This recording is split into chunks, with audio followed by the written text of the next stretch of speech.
Dan ada yang bikin emosi di Yong Chonro ketika Anho mendengar gosip-gosip tak mengenakan jika ayahnya, yaitu sang raja, telah berdosa karena telah menghilangkan raja sebelumnya, yaitu kakaknya sendiri. Makanya negeri ini sedang dilanda kemarau panjang. Mendengar hal itu tentu saja Anho langsung ngamuk. Sungguh kabar yang tak berdasar.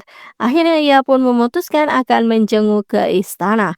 Tapi di tengah jalan Junhwa datang langsung mengatakan jika Muyong bersama dengan Doksu maka Doksu akan dalam bahaya. Tentu Pangeran Muyong tak peduli dengan perkataan Junhwa karena baginya ia bisa melindungi kesayangannya sendiri.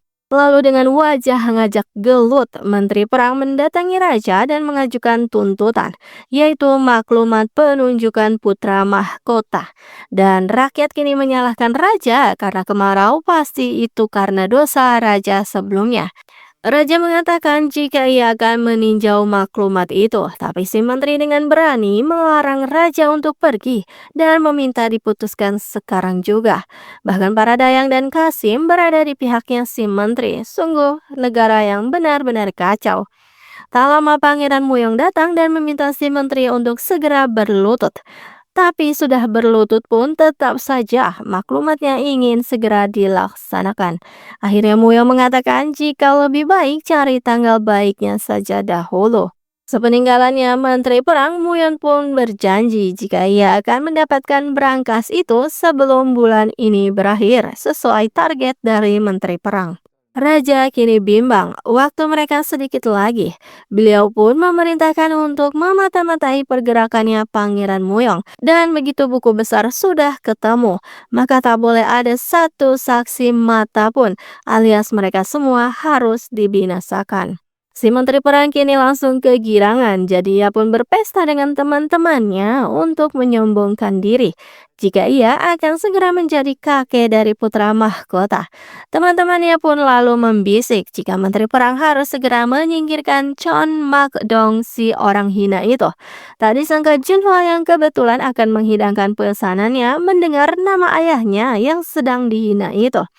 Akhirnya dengan berani Junhwa mendatangi ayah dan menyatakan jika ia akan merebut Hang Jeon dari tangan Pangeran Muyong. Si bapak pun langsung senang karena kini Junhwa bersikap seperti putranya. Kini dua kekuatan sudah disiapkan. Di sisi lain ada prajurit dari kerajaan. Di sisi yang lain juga ada Junhwa yang sedang menyiapkan prajuritnya. Sedangkan dua kasmaran yang tak tahu apa-apa, yaitu Doksu dan Endo, kini bertemu lagi di rumah lamanya Doksu.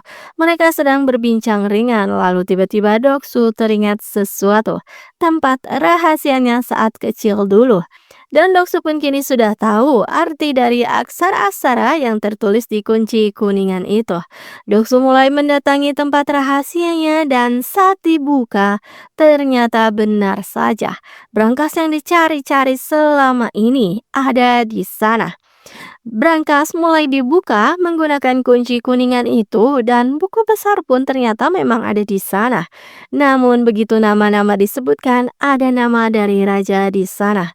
Tapi tepat saat itu tim prajurit kerajaan ada di sana menerobos masuk, ingin menghilangkan nyawanya Doksu sesuai dengan perintah raja. Tapi Junhwa tak lama datang beserta pengawalnya. Akhirnya semua menjadi saling serang.